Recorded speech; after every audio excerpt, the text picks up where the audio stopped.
Salame, lahary tsara bilale, mbola tsara vo ny ampanjaka toera na ampanito toera zay antsona amin'ny anaram-pitahina andry amin'ny lafikarivo. Ny mpanjaka amin'ny teny Sakalava dia ampanito. Ny mpanito dia midika hoe mpandidy sy mpanafaka.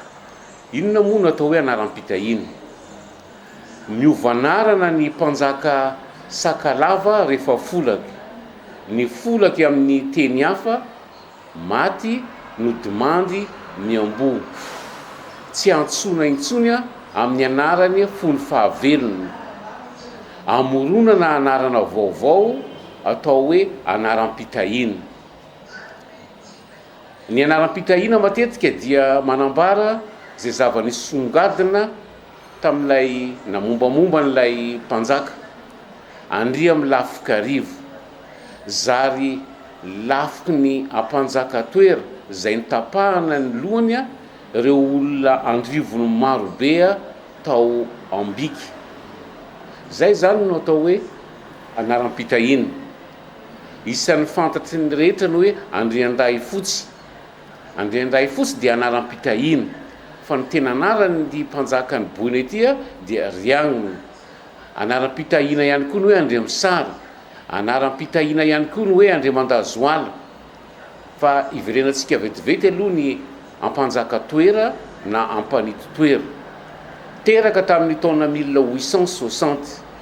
Ny anaran'ny rainy zany Tarano Vinany zany ary antsona amin'ny anaram-pitahina hoe Andriatahorinarivo. Ny reniny dia Tinompo. Manana zanakalahy anankiray izy antsona hoe Kamamy. Ny ampanjaka toera na ny ampanito toera dia maty nisy namono tamin'ny 30 août 1897. Ny mpanjaka toera raha teo no mpanjaka farany Sakalava ny Menabe. Ny Sakalava dia fokoray eto Madagasikara. Misy ny Sakalavany Bohina, misy ny Sakalavany Marambitsy, ny Sakalavany Bemisatra, ny Sakalavany Bemazava, fa ny Sakalavany Menabe. Ny Menabe dia aomby maro volo zay nalevina tamin'ny toerana anankiray ka raikitra hoe faritra Menabe. Zay no voalazan'ny tahirikevitra anankiray. Misy tahirikevitra milaza ihany koa fa ny Menabe aomby mena volo ana ampanito na ampanjaka Sakalava iray ka nanafara ty mpanjaka Sakalava ity fa raha tonga ny fotoana mahafolaka azy dia ahantona eo amin'ny fasan'ilay lohan'ilay aomby mena volo ka dia raikitra hoe Menabe. Fa ilay faritra Menabe kosa aloha zany dia eo anelanelan'ny Tsiribiana, rano Tsiribiana sy Mangoky. I Tsiribiana zay tsiroboana, Tsiribiana fa lalina fa misy voay. Zay na raikitra ny hoe Tsiribiana. Ka eo anelanelan'ny Tsiribiana sy Mangoky zany ny faritra Menabe. Ka ny ampanjaka toera zany na ny ampanito toera no mpanjaka Sakalava farany tamin'ny fanjakana ny Menabe zay tao Ambiky. Matetika voateny mihitsy ity Ambiky ity satria dia rehefa tafaverina soamantsara eto Madagasikara ny kabeson'ny mpanjaka toera sy ireo mpitarintafika Sakalava roa dia terina ny Ambiky.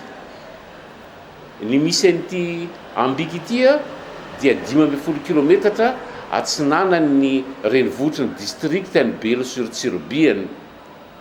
Any amin'ny commune Ankirondro, fokotany Mahavelonarivo, any no misy ny Ambiky, ka zany no mahatonga ny hoe Ambiky Mahavelo. Tandremana tsara rehefa miresaka hoe Ambiky satria dia misy commune rurale Ambiky any amin'ny distriktany Belo-sur-Tsiribiana na ny Belo amoron'ny Tsiribiana.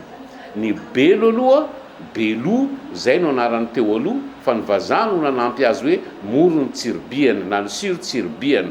Hafa ihany koa ny Belo sur mer fa ny Belo sur Tsiribiana zany ny Belo dia avy amin'ny hoe misy fofona loha zavatra simba. Zay no natonga ny hoe Belo sur tsirobiana. Nentiko taminao teo ara ny ampanjaka Sakalavan'ny Menabe toera na ampanito toera zay antsona amin'ny anaram-pitahinany hoe Andriaman'Lafikarivo. Sombo tsara amin'ny dian-tantara manaraka.